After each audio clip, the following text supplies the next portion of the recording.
Alors, au début de cet entretien, je vous ai dit que je vous parlerai aussi de l'Ukraine et toujours avec le même pays, le Canada. Pourquoi?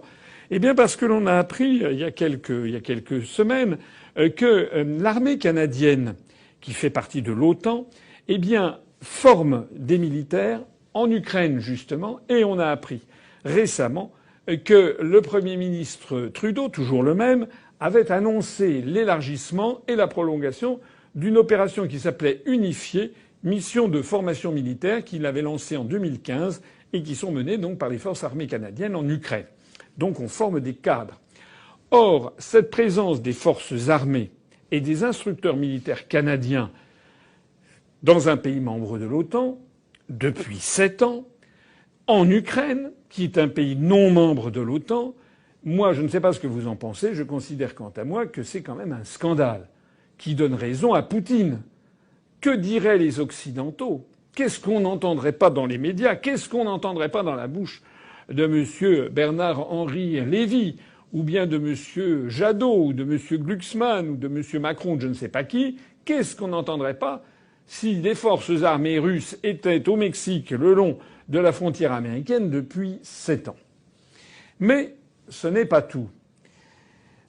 La George Washington University, qui se situe à Washington, c'est l'université de George Washington, c'est une université dont certains départements sont un peu comparables à ce qu'est l'ENA en France. C'est-à-dire que c'est une des principales universités américaines où sont formés de très nombreux hauts fonctionnaires américains dans tel ou tel département ministériel ou des diplomates, mais aussi beaucoup de hauts fonctionnaires américains qui font partie de ce que l'on appelle aux États-Unis la communauté du renseignement, c'est-à-dire toutes ces agences, à commencer par la CIA, à continuer par la NSA, etc., et qui travaillent dans les services d'influence et de renseignement tournés donc vers l'étranger.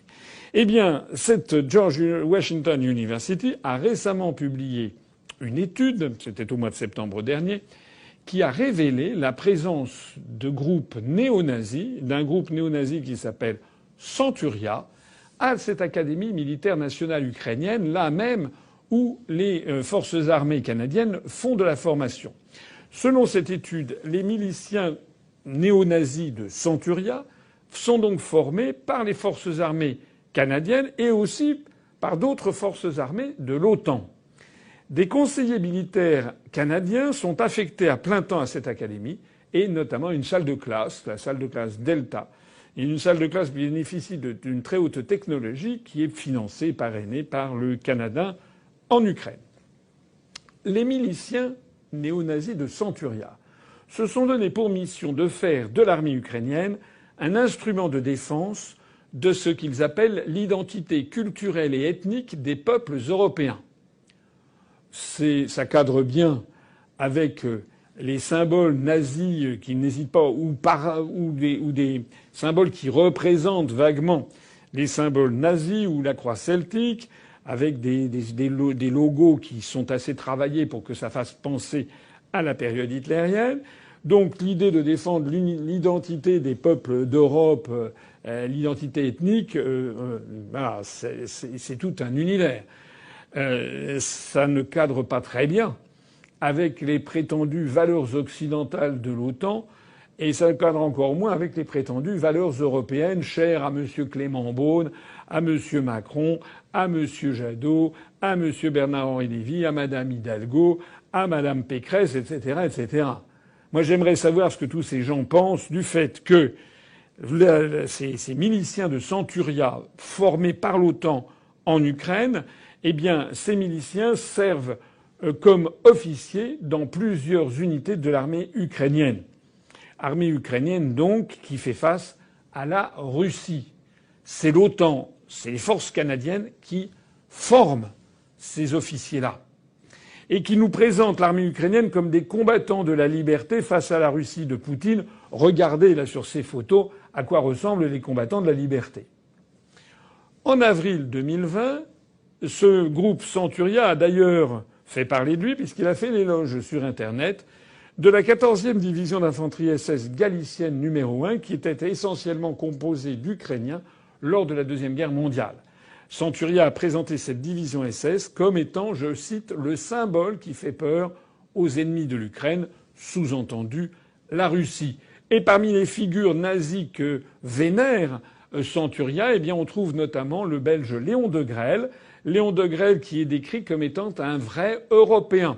C'était qui Léon Degrelle? C'est quelqu'un qui était né dans les années 1905, je crois, quelque chose comme ça, et qui a fondé. Au début, il avait commencé dans un mouvement plutôt catholique, et puis qui a fondé dans les années 30 un mouvement fasciste qui s'appelait Rex.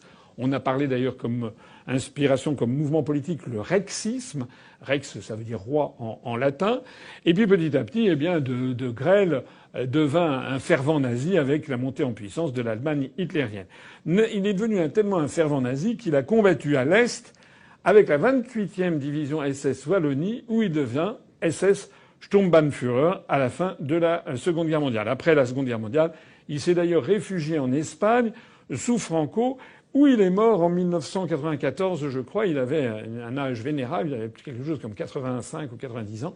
Et pendant toute cette période, ce Léon Degrelle a été un des représentants en Europe de l'extrême droite pro-nazie des années 30. Et bien voilà quelle est la personnalité dont se prévalent les officiers formés par Centuria et formés par les armées de l'OTAN en Ukraine et notamment l'armée canadienne.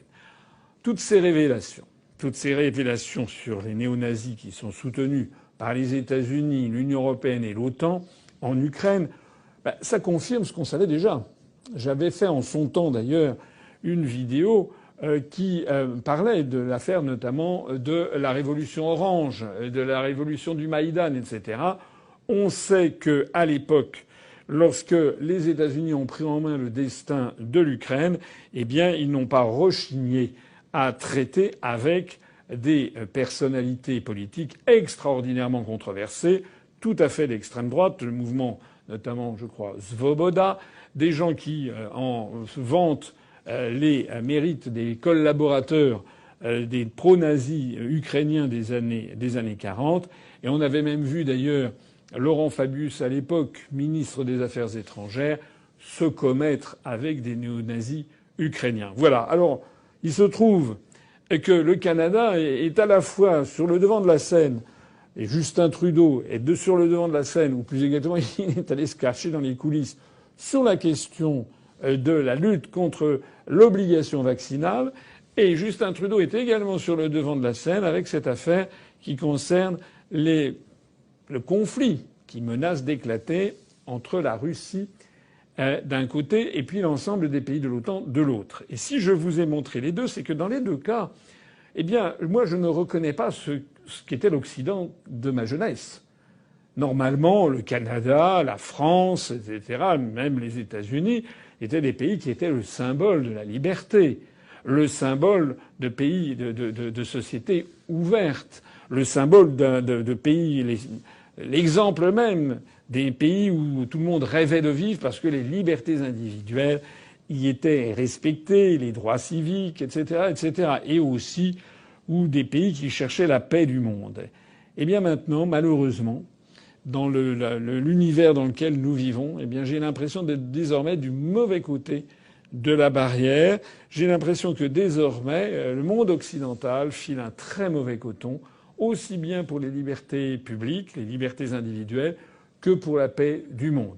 C'est pour ça que je pense qu'il est important que tout autour de vous, vous répandiez ces informations, les deux, à la fois la rébellion du peuple canadien contre son Premier ministre et contre son oligarchie, mais aussi le fait que le Canada et les puissances de l'OTAN financent des mouvements néo-nazis qui sont comme poissons dans l'eau dans l'armée ukrainienne et qui pourraient nous mener à un conflit planétaire avec la Russie. J'espère que ça ne sera pas le cas. Mais ce que je veux dire par là, c'est qu'il faut absolument que nos compatriotes écartent de leur tête que ce qu'ils entendent à la télévision et à la radio, c'est toujours vrai. Il faut faire preuve de discernement et il faut faire preuve, que ce soit sur l'obligation vaccinale ou que ce soit sur les menaces prétendues de la Russie contre l'Ukraine, il faut aller aussi chercher de l'information qui vous donnera un autre son de cloche. Voilà ce que je voulais vous dire.